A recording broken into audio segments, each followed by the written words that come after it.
ପଚାରୁ ନାହିଁ ବାରମ୍ବାର କାହିଁ ପଳେଇ ଯାଉଛ ସେଦିନ ଚୌକିରେ ପଳେଇ ଯାଇଥିଲ ଆଜି ସାବିତ୍ରୀରେ ପଳେଇ ଯାଇଲନି ତ ବାରି ଦେଖିକି ଯାଉଛ ଆଜି ବୈଠକ ମଦ ପିଇ ପାରିବନି ଆଉ ଥରେ ଦେଖା ଏଇଟା ଦିନ ଭିତରେ ଆଖଡା ଉଠେଇ ଦେଇଛୁ ରାଜବଂଶ ଭଳିଆ କଥାବାର୍ତ୍ତା କରୁଛୁ ମୁଣ୍ଡ ଗରମ କଲେ ଡାଇଲଗ ଚେଞ୍ଜ ହେଇଯିବ ମାଡ଼ ପଡ ହବ ମନକୁ ପଚାରିବ ମନ କହିବ ତିନି ନା ଗୋପନ କଥା ଆଚ୍ଛା ଦେହ ଭଲ ଅଛି ବେଣେଇ ଅପା ଦେହ କେମିତି ଅଛି ଭାଇ ଭଲ ଅଛି ନା କଣ କିଛି କହୁନା ବାଟ ହଲଉଛ ଖାଲି ଆରେ ହେ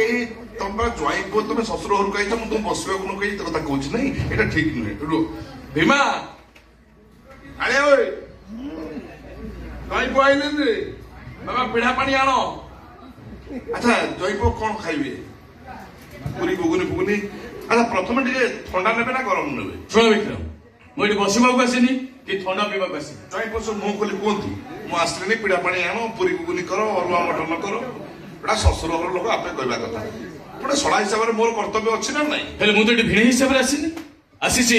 ଜଣେ ଇନଭେଷ୍ଟିଗେଟିଭ ଅଫିସର ହିସାବରେ କଣ କରିବି ଦିଟା କେସର ଇନଭେଷ୍ଟିଗେସନ ଆଜି ପ୍ରାୟ 2 ବର୍ଷ ତଳେ ବିବେକ ମହାପାତ୍ର ଆଉ ଆକାଶ ନିଖୋଜ ଯାଇଛନ୍ତି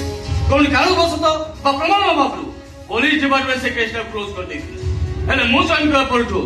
ସେ କେସଟାକୁ ରିଓପନ୍ କରିଛି ଆଉ ସବୁଠୁ ବଡ ଗୁରୁତ୍ୱପୂର୍ଣ୍ଣ କଥା ହେଲା ସେ ଦିଟା ଯୋଉ କେସର ତମ ପରିବାର ସହିତ ସମ୍ପର୍କ ଅଛି ବିନୟ ଭାଇ ଏଇଟା ଗୋଟେ କଥା ତମେ କହୁଛ ତମ ପରିବାର ଆମ ପରିବାର କଣ ଆମର ଗୋଟାଏ ପରିବାର ଶଳା ଭିଣେଇ ଆମେ ଗୋଟିଏ ତା ଛଡା ଆମ ପରିବାରରେ ବ୍ୟକ୍ତି କେତେ ଜଣ 2 ଜଣ ବାବା ଅଛନ୍ତି ମୁଁ ଅଛି ଆମେ କଣ ସେଇ ଟାଇପର ଲୋକ କିଏ କହିବ କିଏ କହିବ ମାନେ ଆମ ପରିବାର ତ ସମ୍ପର୍କ ଅଛି କଣ ସମ୍ପର୍କ ଅଛି କହିଲ ବିବେକ ମହାପାତ୍ର ତମ ଅପାକୁ ଭଲ ପାଉଥିଲେ ଆଉ ଆକାଶ ଦାସ ତମ କମ୍ପାନୀର ୟୁନିୟନ ଲିଡର ଥିଲେ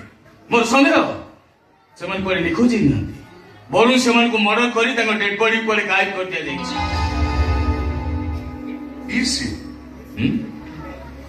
ଚଣ୍ଡାଳ କିଏ ବା ସେ ଚଣ୍ଡାଳଟା କିଏ ବହୁତ ଶୀଘ୍ର ଧରା ପଡିଛି ମର୍ଡର କରି ଗାୟବ କରିଛି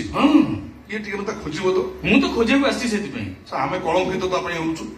କିନ୍ତୁ ତମକୁ ବର୍ତ୍ତମାନ ମୋ ସହିତ ଥାନାକୁ ଯିବାକୁ ଥାନାକୁ ଯିବିନି କେସ୍ କେମିତି ସମାଧାନ ହବ ଯିବି ନା ସେ ଆସାମୀ କିଏ ତା ଖାଲି ଖୋଜି ବାହାର କର ମୁଁ ଯାଇ ପହଞ୍ଚିବି ନା ନା ନା ନା ଏବେ ତମକୁ ମୋ ସହିତ ଯିବାକୁ ପଡିବ ଏବେ ଯିବି କଣ ପାଇଁ ତମେ ତ ଭୁଲି ଯାଉଛ କୋଉ କଥା କୌଣସି କାରଣ ଥାଉ ବା କାରଣ ନଥାଉ ପୋଲିସ ଡିପାର୍ଟମେଣ୍ଟ କାହାକୁ ଆରେଷ୍ଟ କରିଦେଇପାରେ ଏମିତି ନାଇକି ଥାନାରେ ଭର୍ତ୍ତି କରିଦେଇପାରେ ହେଲେ ମୁଁ ତ ତମ ଥାନାକୁ କହୁନି କେବଳ ମୋ ସାଙ୍ଗରେ ଯିବାକୁ କହୁଛି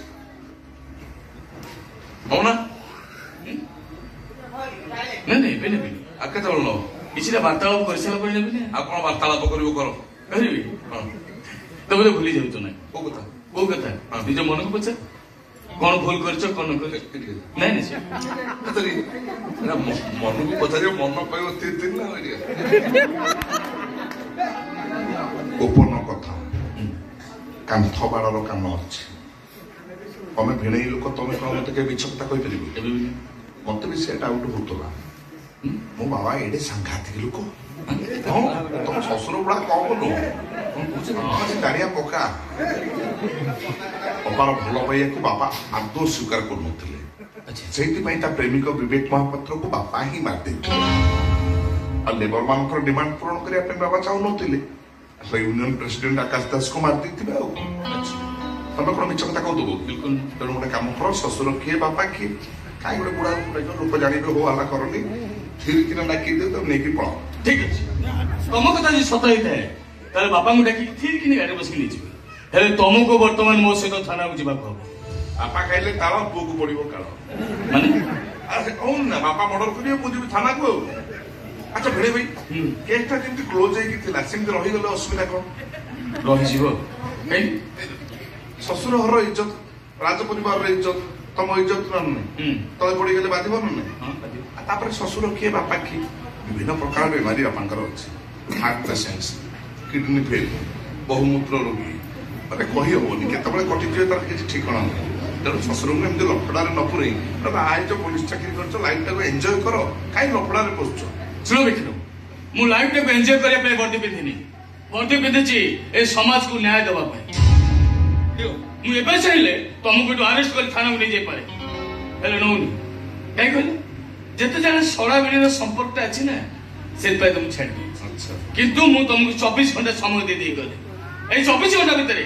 तुम्हें जाए मत थाना देखा केतरा बजला बर्तमान 4:20 मु 4:20 भितर आ 24 घंटा भितर तुम मत देखा न करो ताले मु सड़ा बेड़ी संपर्क भूली माइंड इट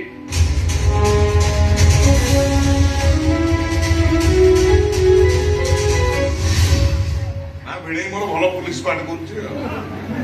कर तांतरा भल मंद सब भिड़े कर बाटा भल गला माइंड इट से गोटे डायलॉग सब पुलिस ना ना ना भूलटा मोर मुझे शला भी था आज भिड़े देखो मत किड़ा विक्रम ठीक टाइम मुंड खराब भिड़े किड़ा दे पड़ेगा किसी असुविधा ना तू जान महाराणी चल आम सीन कर मद पीब आज कौन आज हूँ सावित्री अमावास्या तुम दीर्घ कामना करे मुझे तुम व्रत कर सावित्री व्रत तुम कर जो व्रतटा सावित्री करते सत्यमान बंचीला बेले ना मला पर मुझे देख विक्रम मुझे तुम दीर्घ कामना कर तू एत कामना कर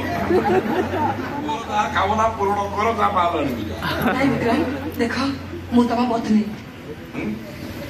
पत्नी शब्दर अर्थ जे स्वामी को अधपतन रक्षा करे तुम एमती मद पीब मु तुमको एमती हवा को देवी मु तो अधा पति देखा पति गला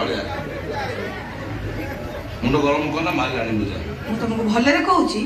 आज भय मद पी पारिबोनी आउतर देखा केईटा दिन भर आकड़ा उठे राजवंश भाया कथा कर मुंड गरम कने डायलॉग चेंज हो माड़ पड़ हम गोटे अच्छी मुड गोटे भलरे अच्छी भलरे बड़पाटी कहीं कलु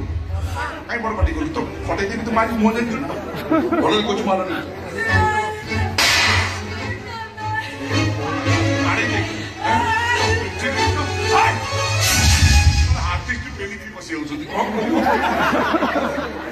लज्जा नहीं बारंबार कहीं पड़े जाऊँ चौधरी पड़े जाइल आज सावित्री पड़े जाइल बारी देखी जाऊँ शुण एमती आसवाटा जमा ठीक नुह है कहतु आज भर